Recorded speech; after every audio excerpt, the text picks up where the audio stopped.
What's going on, everybody? Welcome back to Make Sports Easy, where we're here to make sports more digestible and make a little bit of fun. This time we're just going to go through the playoff preview real quick for college football. It's the first year of the 12-team playoff, and it's very exciting times. And were some snubs that some people think. I wonder where everybody stands on that. If you think your team should have got in or should have not got in. But without further ado, we'll get into that. Before we talk about who's in and who's not, go ahead and hit that like, follow, subscribe, and just stay tuned for more information. All right. So we're going to talk about what we talked about last week. The conference champions that are going to be in are the ACC, Big Ten, Big 12, and Mountain West, as well as the SEC. Now, we were in store for a lot of great games this past weekend, and they did not fail to live up to the billing. Georgia and Texas was a great game, went to overtime. Georgia pulled that off in a quite surprising fashion after their starting quarterback went down, Carson Beck.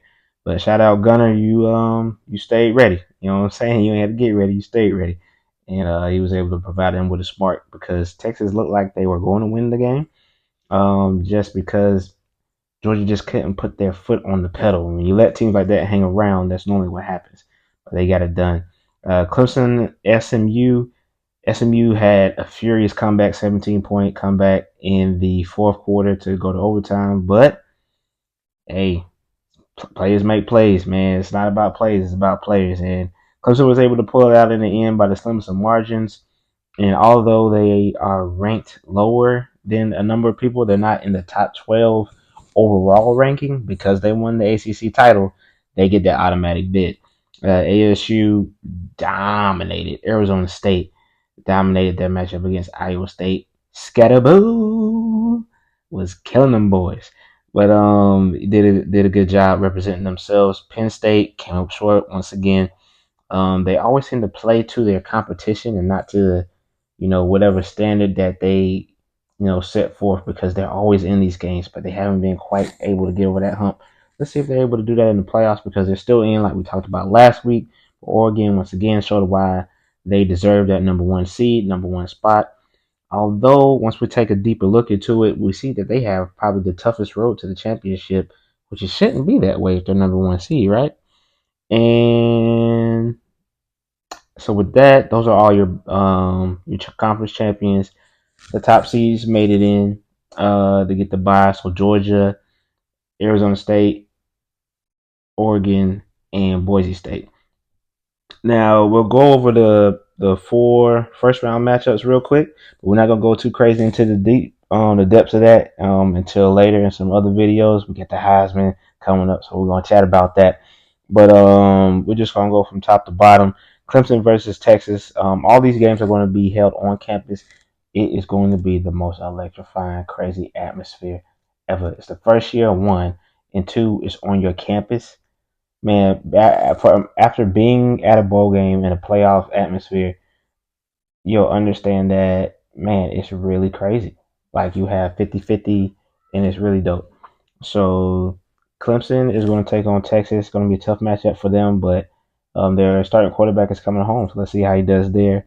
Tennessee, Ohio State.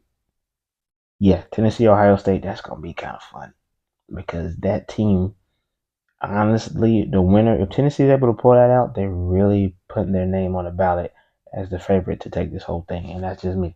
I'm just saying. The last two, SMU and Penn State. Let's see if SMU can gather themselves. They didn't represent themselves very well the first three quarters in the ACC championship, but let's see if they can rebound and have a great showing there in Happy Valley, which is not going to be an easy thing to do. And then finally, we got Notre Dame Fighting Irish. They were able to make it in. They won their games. And Indiana. Let's see if they're able to dispel the notion that they don't really deserve it because of their record and what they did during the season. Now, a lot of people think that Alabama should have got in. And here's my discussion point on that. When you're talking about 12-team playoff, if you're really arguing about that last seed and you were the the last in or first out, you got to win your games. Like at the end of the day, they can't. Um,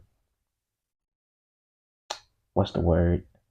Vilify is not the right one, but you can't really punish somebody for making it to the playoffs as far as that final ranking and then losing a tightly matched game when you were already said you were ranked above the person being at SMU.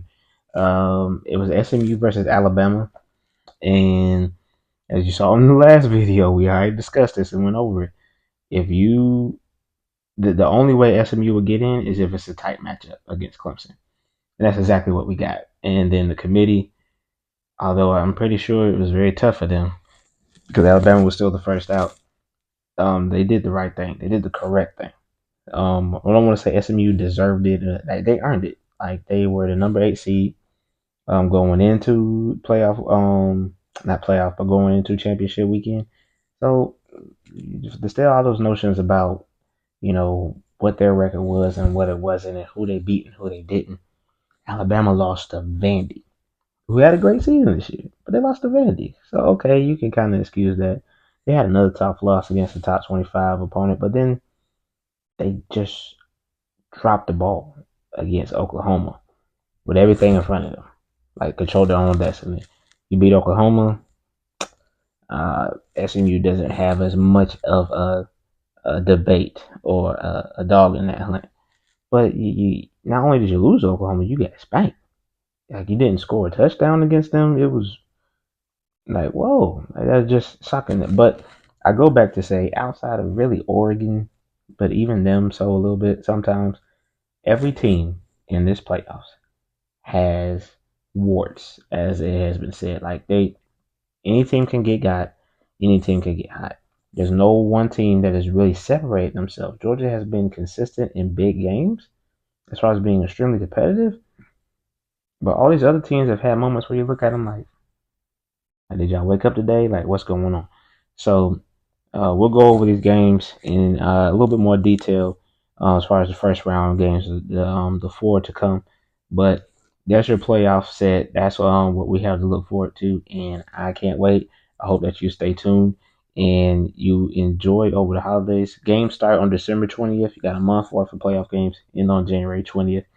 So that's going to be cool to mix in with the other bowl games because I'm excited to see how teams are going to, wrap up their campaigns for the year and get ready for the next season. So with that, thank you again for tuning in to Make Sports Easy.